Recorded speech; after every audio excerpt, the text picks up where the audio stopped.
I chose a PowerPoint presentation for this assignment and I will be explaining each slide as I proceed. The topic I chose is the cessation of the use of tobacco products in the US. Good evening, ladies and gentlemen. My name is Sakina Odum and I am here today to give you reasons to back me on my policy to cease the use of tobacco products in the United States. Smoking is actually one of the largest preventable causes of diseases and death in the United States. According to Centers for Disease Control and Prevention, cigarette smoking kills about 480,000 people each year. This is definitely unacceptable considering the fact that the causes can be prevented if proper measures are designed in place for it. Out of the 480,000 death rates, 41,000 of them died as a result of exposure to secondhand smoking. In addition to these statistics, smoking-related illnesses cost over $300 billion in direct medical care. Tobacco smoking causes a lot of chronic diseases, and I am emphasizing on these numbers to let you know how much we can save for other useful things in the country. According to New York Department of Health, over 26,678 people died from the use of tobacco in the year 2012 in New York State alone. So imagine how the rate will be for other states with more population than New York. One thing that makes smoking dangerous is that people who are surrounded by smokers even get affected by inhaling the toxic substances in it, just like the person smoking it. Smoking is more prevalent among adults, especially men. In today's society, people have made smoking look like a cool thing to do, and if you are not a smoker, you probably do not measure up to a higher standard level. This kind of behavior is common among college students due to increased peer influence and imitation of lifestyle. Studies have proven that nicotine is a natural drug found in tobacco plants and it can be very addictive, just like heroin or even cocaine. The financial impact of smoking. According to a study from an online journal, smoking costs about 6 to 14% of personal expenditure. At workplaces, smokers burden their employers with more medical costs than non-smokers. The risk associated with smoking. Smoking basically affects the whole parts of the body, which causes chronic and various kinds of disease as shown in the figure below. Let's take a look at this diagram.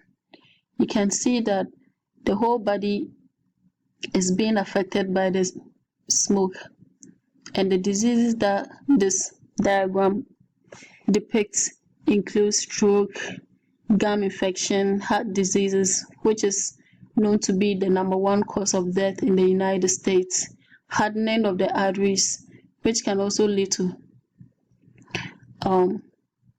hypertension, and so forth. When someone smokes, the smoke contains a cancer-causing chemical called carcinogens. This chemical damages the cells in the lung, which results in cancer. According to CDC, one of the most causative factors of cancer is smoking. There is no doubt that numerous patients are battling with cancer just because they chose to smoke. We see on many cancer prevention commercials on how cancer patients advocate for people to quit smoking, yet people do not stop smoking. So if tobacco is taken out of the system completely, people will have no choice than to adapt to what is allowed in the country. How will this policy address the health issue? Let's take another look at the image below. This depicts a pregnant woman who is almost due to deliver. When a pregnant woman smokes, both herself and the baby suffers the consequences. When the nicotine from the cigarette is inhaled, it passes through her bloodstream and goes directly to the baby, decreasing the amount of oxygen available for the baby to inhale.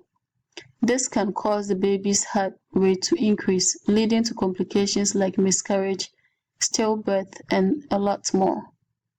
With this being said, if my policy is implemented, mothers will have no chance of smoking, and they will give birth to healthy babies with their brains intact to ensure future healthy leaders in the country. Benefits of smoking. Usually, when someone starts smoking, their heart rate increases, causing high blood pressure. But the moment they make the conscious effort to quit smoking, the blood pressure begins to go down and it eventually goes back to normal after a while. People normally lose sensitivity of their taste bud, which causes them to lose interest in eating, but when they quit smoking, their sense of smell and taste increases. This improves their appetite, making them eat better, and their quality of life also improves. According to CDC, a face-to-face national health interview conducted indicated that people who quit smoking are more likely to live longer than those who continually keep smoking regardless of their age. People who are victims of smoking can begin quitting by finding a specific reason or purpose to stand on, such as being healthier again, saving money, or even to be loved and accepted by their loved ones. Another way to quit is to figure out what really triggers you to smoke and be mentally prepared to fight it. This helps to control the cravings and keeps their mind off it. Let us take a moment and consider this scenario. Imagine spending thousands of dollars of your lifetime savings on your child to go to college, and you got to know that your child has begun smoking. You did nothing about it, and just before his graduation, he was diagnosed with lung cancer and he couldn't survive it. As a parent, how would you feel knowing that smoking was bad for your kid and you did nothing about it? My policy will help to save money from healthcare costs. As I stated earlier, smoking-related diseases alone cost over $300 billion. So if this policy is implemented, the money can be used towards useful things like health research and helping the less privileged ones in the country. This policy will also help to reduce mortality rates in the US. There will be reduction of numerous chronic diseases caused by tobacco smoking. People will not fall victim of secondhand smoking, which causes discomfort and air pollution. My aim of this policy is to make America a tobacco-free country. In order to ensure this policy becomes successful, the federal government should raise taxes on the production of tobacco products like cigarettes to decrease their profit margin. This way, the manufacturers will be discouraged from producing since they all work for profit.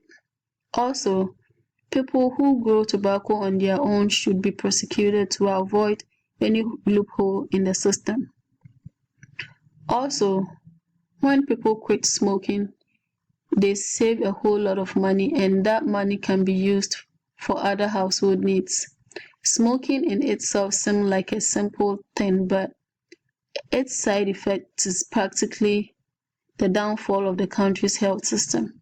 Therefore, implementing tobacco cessation policy will promote a healthy lifestyle and improve the quality of life. Does anyone has a question for me? Anybody? All right, thank you.